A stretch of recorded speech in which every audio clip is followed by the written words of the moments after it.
iiraan marka aan ka hadlayno dalkan dhaca qaaradda Aasiya waxaa hubaal ah in maankaaga ay ku soo maaxanayso hal sumad oo keliya taasoo ah inay tahay dal Shiico ah. هيدر هيدر عم الآخر هيدر هيدر هيدر صوغ كوثر هيدر هيدر هيدر أي مظلوم dad caqiido ka dhigtay aflagaadiinta saxaabadii subaneed ee nabigeenna naxariis iyo nabadgelyo korkiisa ha ahaatee aynu nahay isku diin laakiin ku kala duwannahay aadaanka iyo caqiidada ayay ku suman tahay Iiraan.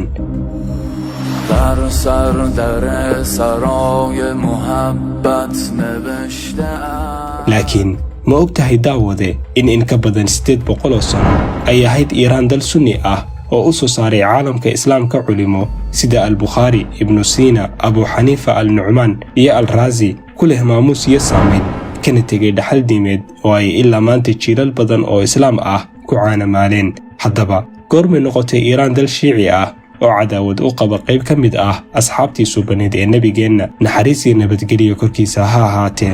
se muxuu yahay madhabka Shiicigu? goormuu bilaabmay? intee u kala qaybsamaa? se maxay aaminsan yihiin Shiicadu? muuqaalkeenna maanta daawadayaal waxaan ku eegaynaa madhabka loo yaqaano aalulbeytka innagoo ogaan doona xaqiiqda daahsoon ee ay leedahay Iiraan. magacaygu waa Cabdiraxmaan Cumar, halkanina waa Waaberi Media. ku soo dhowaada daawadayaal muuqaalkeenna maanta.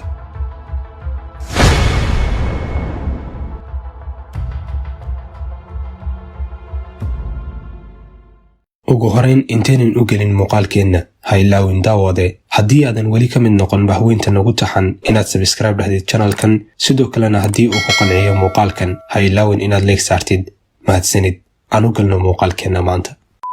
marka dib loogu noqdo safxadaha taariikhda waxaad arkaysaa in dhulka maanta loo yaqaano Iiraan saldhigana u ah Shiicada inuu ahaan jiray isaga iyo dalalka ku hareeraysan hoggaanka boqortooyadii la oran jiray Faris oo ahayd xilligeedii mid ka mid ah labada boqortooyo ee ugu awoodda badnayd adduunka, boqortooyadii Rum iyo Faris. kadib markii uu soo baxay islaamku waxay boqortooyadii Faris ka mid noqotay dhulalkii uu gaaray islaamku, waxaana ka soo jeeda saxaabo lagu tirin jiray saxaabadii ugu muhiimsaneed islaamka sida Salmaan al-Farisi oo aynu ka wada dharagsannahay doorkii muhiimka ahaa ee uu ku lahaa dagaalkii qaswatul Khandaq.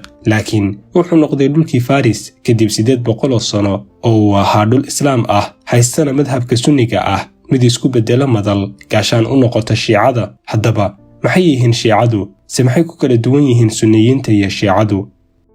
Shiicadu waa madhabka labaad ee ugu dadka badan madaahibta islaamka marka laga yimaado madhabka sunniga ah, waxaana lagu qiyaasaa dadka haysta madhabkan 320 milyan oo qof. dabcan tiradan ma ahan tiro rasmi ah, waxayna ka yihiin tirada guud ee muslimiinta adduunka 20%.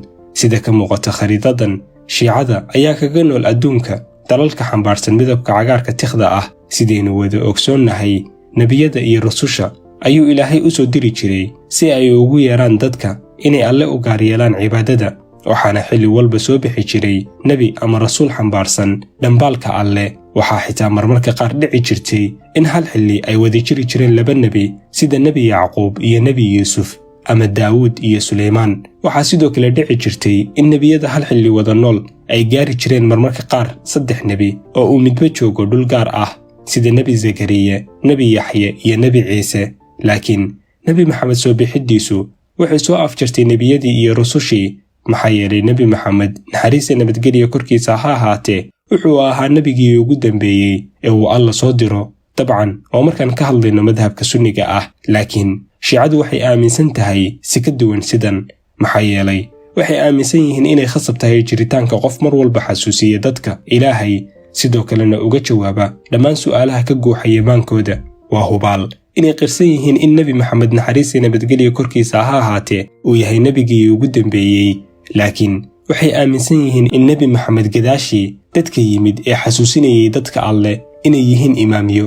waana halkan meesha aan ku kala duwannahay Shiicada. haddii aan sii faahfaahinno, mabda'a ama caqiidada Shiicadu ku dhisan tahay ayaa ah caqiido ku taagan imaamnimo. imaamkuna waa qof si joogto ah uga soo baxa ummadda si uu u xusuusiyo caabudidda Ilaahay nebi Maxamed gadaashii. imaamkuna ma ahan nebi ama rasuul, waxaana jira sifooyin dhowr ah oo ay khasab tahay inuu imaamku ku suman yahay, sida inuu yahay qof ka soo jeeda qoyskii nebi Maxamed naxariis iyo nabadgelyo korkiisa ha ahaatee, sidaynu wada ogsoonnahay nebi maxamed naxariis iyo nabadgelyo korkiisa ha ahaatee wuxuu dhalay 7 carruur ah, 3 wiilal ah iyo 4 gabdhood. kulligood waxay dhinteen iyagoon waxba dhalin marka laga reebo Faaduma oo iyadana uu guursaday Cali bin Abi Talib. waana halkan meesha ay shiicadu ka soo galaan qoyskii nebiga naxariis iyo nabadgelyo korkiisa ha ahaatee.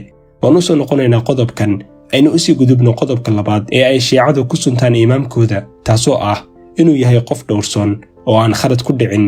waxayna aaminsan yihiin in imaamyadu sida nebiyaasha oo kale aysan khaldamin oo ay yihiin kuwo alle uu ka nasahay khaladaadka.